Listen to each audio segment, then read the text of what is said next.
So you're supposed to come to God for greatness. He said, now the way there is service.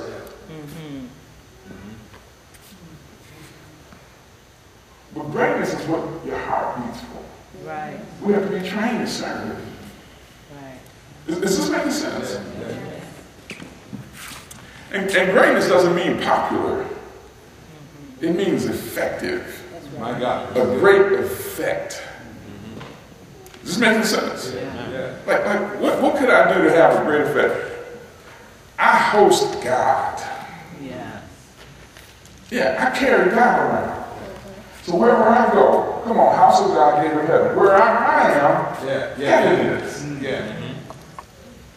So that means when I coach a baseball team, those people have now come to the gate of heaven. Yeah. My God.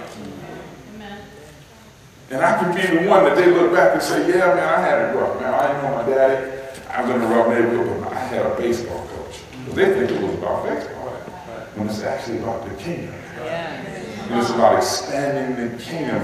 And it's about getting in there and chasing off darkness and standing between the devil and whoever he's after and saying, you can't have it.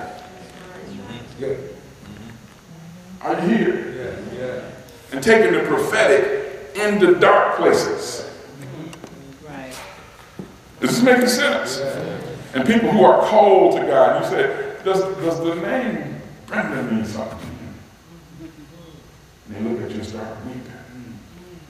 Yeah, that was my grandma. She's the only one you cared about. And ever since she died, my life's been hell. And I want you to know, Brenda's prayers are still strong for you. And that's what brought me to you, and I'm here today for you for a change.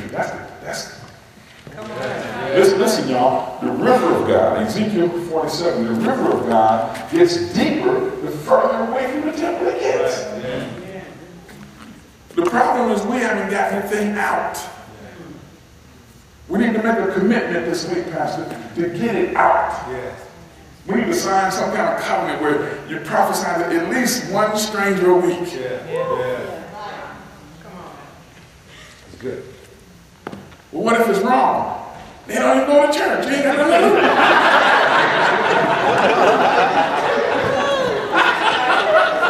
You know? Don't wear your Christian lives in a t-shirt when you do it. Wait till you get good before you put that on.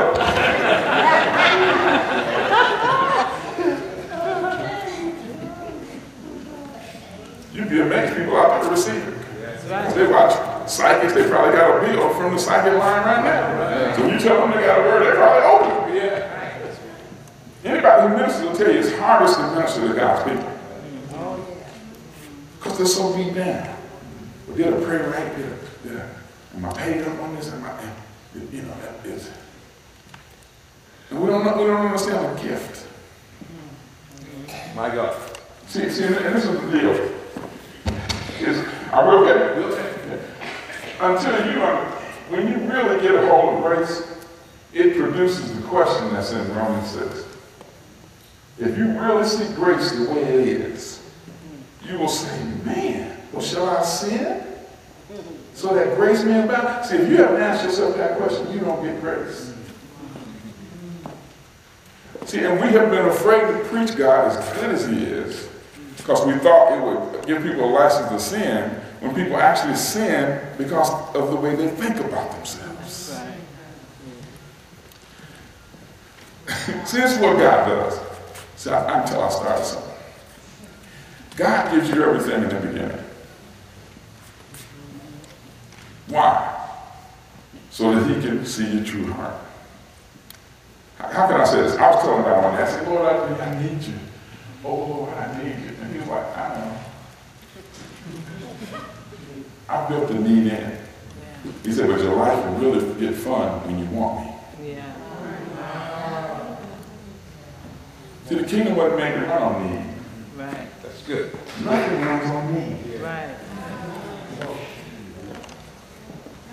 Well, people need money, so we ought to raise the taxes on rich people. Well, first of all, you just told me you don't plan on being rich. That's right.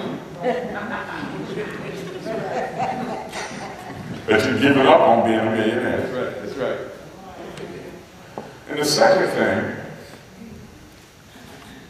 is how easy it is to spend somebody else's money. y'all here? See, I have people who want to spend my time. And the reason I know because they drop out of office and get mad because I'm not there to see them. But that's easy to spend somebody else's time. You don't know what my day looks like. See, if you're going to retire, the average income is about $45,000 a year. If you're going to retire, you need about $1 million just to have $45,000 a year. Now, you catch me 5 years before retirement. I got $750,000, $900,000. You think I got money to spare? Right. Oh, look at me in that tone of voice. Y'all here? Somebody said design. Design. I was making a point. Where did I stop? You got to keep track of it. Use all in them. Yeah, right. Tammy, where was it? There you go. Nothing runs on me. See, I do that. The kingdom is based on desire. Somebody said desire. Desire. The word Eden means pleasure. See, Christians, we don't have nearly enough fun to represent God. If we were a Disney commercial, we'd be, come to Disney. It's the most amazing place on earth. It's going to have long lines, and it's really expensive. But you will have fun. Trust me. No, Disney, they'll show you lines. How many of you have been to Disney? Man, you got lines so long. I made good friends in line. I'm like, got really close to some people. We got really into each other because we were in line for 2 hours long line. 2 hours for 5-minute ride. But they don't tell you nothing about that. Jesus is the same way. He don't tell you about the stuff. Why do we go around talking about the bad stuff all the time? And Jesus didn't spend nearly as much time as we do on trying to fix people. Jesus' disciples came to him. I'm at the staff come to you and say, Pastor, there's some people don't come to church here anymore. You want us to go kill them? That's what his disciples said. They said the crowd was in here. You want us to call out loud? And they weren't playing. They're ready to call it out. They were believing. And he said, no, y'all, it's wrong spirit. Come on. We would have had a 12-week class on the love of God. He just said that's the wrong spirit. I think he kind of liked that. At least they wanted to do something, because Jesus did go off on people. Y'all don't realize that, right? Y'all realize Jesus hit some people? Yeah.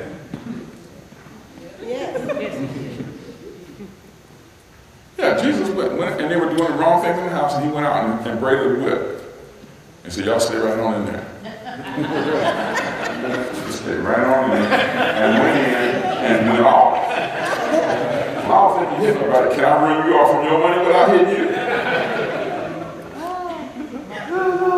Just hit off. I mean, man, people run around with big blisters on their head. Man, what's wrong with you, man? Jesus. Jesus is tripping. See, we had the wrong image. Like he walked around like some punk with people slapping him around. Right.